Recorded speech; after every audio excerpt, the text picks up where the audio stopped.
Freedom and Freeze, 504, 6.2. 504, là, tu as peut-être vu mon déballage de tout ça. Essentiellement, ce que Freedom and Freeze a essayé, c'est il a pris là, 9 types de jeux qui sont là, les 9 archétypes. Pick up and deliver, les courses, ce qu'on appelle les privilèges, whatever. Tout ce qui est conflit militaire. Exploration. Ce qu'il y a des routes, ça peut être du route building, ça pourrait être whatever. Majorité, area majority. Production. Et tout ce qui touche les actions, les shares. Et ce que tu fais, tu as un livre ici, un flipbook, et tu dois choisir 3 de ces mécanismes-là. Aucun mécanisme ne doit se répéter. D'ailleurs, je n'ai jamais demandé sur les forums qu'est-ce qui arrivait si ça faisait ça. Donc, ça pourrait être ton setup et de course. Et tes mécanismes, ça va être du pick-up and deliver, puis de la production. Donc, c'est peut-être de dire que c'est une course entre les joueurs, d'aller chercher des trucs, de les ramener à ta base et d'essayer d'utiliser ça comme production. Ça pourrait être du militaire avec du area majority, on le voit très bien. Mais là-dessus, ça va faire, tu dois aussi explorer. Whatever. Un coup que tu as ça, tu dois faire le setup tel qu'il est écrit, puis il veut pas, à cause de la nature du jeu, tout est très abstrait. Les espèces de checklists comme ça en bois, ils vont servir à toutes sortes de sauces. Ici, ils ont utilisé pour l'argent, ils ont utilisé des poker chips, mais il me semble que tu avais des jetons d'argent, tu as différentes tracks, tu as plein de cartes, qui a à peu près rien dessus. Des fois, c'est de l'argent, des fois, ça peut être des bons, des fois, ça sera d'autres choses. Puis après ça, tu tapes les règlements et tu pars avec ça. Le livre, avant de dire, ah, ok, c'est pas pire, tu as le flipbook. Ouais, attends un peu, mon chum. Tu as un livre, je sais pas s'il va le montrer ici, mais tu as un livre de 32 pages, écrit serré, pour comprendre les concepts de base. Si tu n'as jamais lu là, de Freedom and Freeze, là, regarde, là, évidemment, ici, il est en allemand, là, mais moi, putain, je les ai en anglais. Sa police est serrée. Elle est très serrée. Ça, on a-tu quelque chose? Non, ça ici, c'est pour savoir quel jeu que tu as essayé sur la gang. Mais j'en ai essayé un, puis, tu sais, là, il faut que tu flippes le flipbook, le livre de règles standard. Évidemment, il n'y a pas de mode solo là-dedans, là, c'est tous des jeux, là, pour ainsi dire, de confrontation. Mais le concept, il est tellement pété. C'est tellement malade de dire, voyons, si tu mélanges 3 concepts sur 9, puis tu fais un setup, puis c'est supposé de te faire un jeu.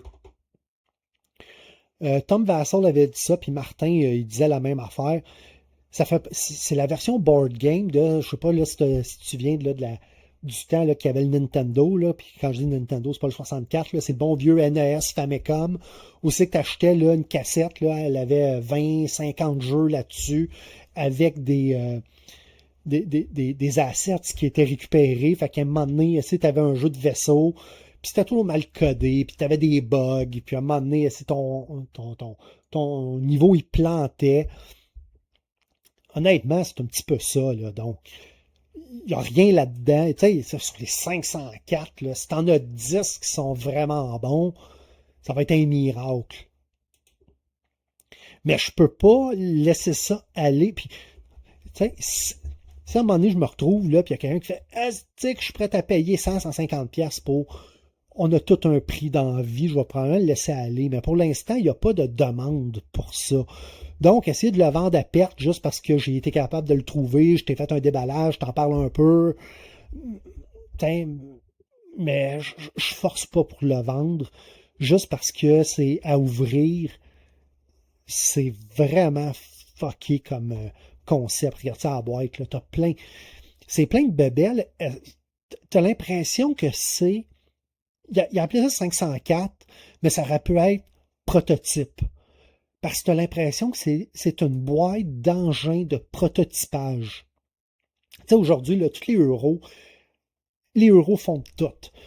C'est un tableau builder avec un plateau joueur engine builder qui va te produire des ressources pendant que tu vas faire du worker placement qui vont s'activer sur le dépôt, sur la table et sur le rappel. Puis, tiens, les jeux font tout. Ben, quoi, puis il a fait ça en quoi, 2012? 2015. Il y a 10 ans, il a fait le all-in de board game. Fait que c'est ça. C'est-tu bon? Bah, pour le petit peu que je l'ai essayé, pas tant. Puis pour la qualité de jeu, c'est lourd à apprendre quand il faut que tu te tapes le livre de 30 quelques pages des règles de base. Donc, c'est exemple, toutes les règles de mobilité, quand tu vas avoir, mettons, des petits meeples, ben, ils doivent seulement se déplacer de une case, ne peuvent jamais aller sur l'eau, mais si la règle du jeu combiné te donne une autre règle, alors tu dois... C'est beaucoup de ça. Là. Ils donnent les règles de base, mais le flipbook peut te donner des règles qui viennent à l'inverse. Fait que là, il faut que tu désapprennes ce que tu as appris là puis que tu appliques ce qu'il y a là. Donc, c'est loin d'être évident à apprendre. Mais comme je te dis, là, tout le concept du flipbook, du mix and match là, des jeux, puis regarde ça, moi, c'est écrit serré. Fait que tu as l'impression que des fois, il a skippé des bouts de règles là, pour que ça puisse fitter sur son petit carton ici. Ouais, c'est ça. 504. Euh, Beau concept. Réalisation discutable. D'ailleurs, j'ai entendu plutôt dans une entrevue qu'il n'avait jamais essayé les 504 jeux, mais il a fait des simulations par ordinateur. Je savais pas qu'il était programmeur à ce point-là parce que j'essayais de voir comment je peux faire pour simuler tout ça. Aucune idée. Il a peut-être juste fait c'est peut-être juste par des macros Excel, puis essayer de voir s'il y avait, pour s'assurer qu'il n'y avait pas de division par zéro, who knows. Mais c'est ça. Monsieur le Président, autant que je te dirais, si tu as la place et le temps, je te dirais, ça vaut la peine, peut-être pas l'acheter neuf, là, parce que c'est un jeu qui coûte, puis si tu as l'acheter neuf, patiente un peu, tu as la deuxième édition avec une pelletée d'errata qui va s'en venir. Mais c'est capable de trouver la version 1 à très bon prix. Si c'est quelque chose qui t'intéresse toujours, parce que sinon c'est de l'argent perdu, là, essaye-toi. 504, ben, si tu le trouves pas cher, puis que ce que je t'ai montré là, puis tu fais, ah, ça peut être drôle, vas-y. Mais sinon, les deniers que tu vas utiliser pour acheter ça seront bien mieux utilisés à rajouter ça sur une production que tu as un doute raisonnable que tu vas aimer. Dernier jeu pour aujourd'hui. C'en est un que j'ai parlé avec Martin. Je me souviens pas quand, je crois que c'est l'épisode, je crois, quand il nous a parlé de Congress of Vienna, puis à un moment donné, on a fait un aparté, puis entre autres, il nous a parlé de Fired Up. Puis je me rappelle plus comment on avait commencé. Je disais, j'ai un jeu que j'ai. Il est fondamentalement pas très bon, mais j'ai de la misère à me débarrasser parce que quand je le mets sur la table, puis quand il clique, j'ai bien du fun.